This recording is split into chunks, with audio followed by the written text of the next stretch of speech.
আমরা নিজেরা এনফোর্সমেন্ট অভিযানে আসতে পারি না, কমিশন থেকে নির্দেশিত হয়ে তারপর আমরা অভিযানে আসি। বিগত বছরগুলোতে 2 থেকে 3টা অথবা 4টা টিম অংশগ্রহণ করত, আর এবছর 1 লক্ষ টাকা ফি করে দেওয়াতে 60টা দল অংশগ্রহণ করেছে। 25 কোটি টাকার মতো হচ্ছে খরচ দেখানো হয়েছে, বাট অ্যাকচুয়াল খরচ হয়েছে 7 কোটি সামথিং। আমাদের দুর্নীতি দমন কমিশনে প্রত্যেকটা অভিযান সুনির্দিষ্ট অভিযোগের পরিপ্রেক্ষিতেই হয়ে থাকে। আমরা বিভিন্ন মিডিয়া, প্রিন্ট মিডিয়া থেকে বিভিন্ন মিডিয়া থেকে আমরা মূলত অভিযোগ পেয়ে থাকি। সেই অভিযোগগুলো যাচাই বাছাই করার জন্য আমাদের একটা কমিটি আছে। যাচাই বাছাই কমিটি থেকে অনুমোদন দিলেই শুধুমাত্র আমরা এনফোর্সমেন্ট অভিযানে আসতে পারি। আমরা নিজেরা এনফোর্সমেন্ট অভিযানে আসতে পারি না, কমিশন থেকে নির্দেশিত হয়ে তারপর আমরা অভিযানে আসি। এবং এখানেও সুনির্দিষ্ট কিছু অভিযোগ আছে, সেগুলোর পরিপ্রেক্ষিতে আমরা এখানে এসেছি, রেকর্ডপত্র সংগ্রহ করছি, সেগুলো যাচাই বাছাই করা হবে। হ্যাঁ, ওনাদের কাছ থেকে আমরা সহায়তা পাচ্ছি।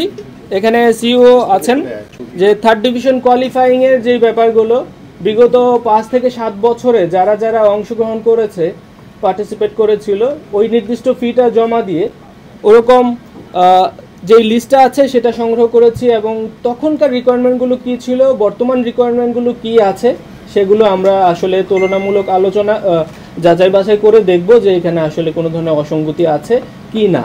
আসলে বোঝা যাচ্ছে, আপনারা খেয়াল করে দেখতে পারবেন যে বিগত বছরগুলোতে 2 থেকে 3টা অথবা 4টা টিম অংশগ্রহণ করত, আর এবছর 1 লক্ষ টাকা ফি করে দেওয়াতে 60টা দল অংশগ্রহণ করেছে। তাহলে বোঝা যাচ্ছে যে আগে হয়তো বা অংশগ্রহণ করার এরকম স্বাধীনতা ছিল না, বা কোনো একটা প্রেশার ছিল যেটার জন্য তারা অংশগ্রহণ করতে পারে নাই। এটা কি আসলে সেটা আমরা এখনো জানি না।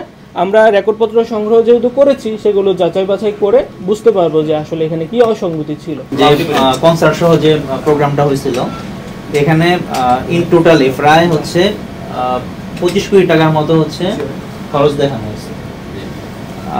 বাট অ্যাকচুয়াল আমরা যে অভিযোগ পাইছি সেটার কথা বলতেছি, বাট অ্যাকচুয়াল খরচ হয়েছে 7 কোটি সামথিং। এখানে প্রায় 19 কোটি টাকা মানে খরচ দেখানো হয়নি, না দেখে সামহাও এটা সরানো হয়েছে কিছু, সেরকম একটা অভিযোগ পেয়েছি। তো এখন পর্যন্ত যেটা হচ্ছে, এটার ব্যাপারে ফিনান্স ডিপার্টমেন্টের কাছে আমরা ডকুমেন্টগুলো চাইছি।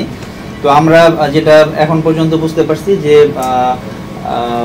লাস্ট কিছু আমাদের অভিযোগ প্লাস হচ্ছে কিছু ডকুমেন্ট পর্যালোচনায় এখানে প্রায় 19 কোটি টাকা মতো হচ্ছে অ্যানোমালিস আছে। আর হচ্ছে এখানে টিকিট বিক্রি বাবদ প্রায় 2 কোটি টাকার মতো আয় হয়েছে। এটাও আমরা অভিযোগ পেয়েছি যে এই 2 কোটি টাকাও খরচ আমাদের দেখানো হয়নি।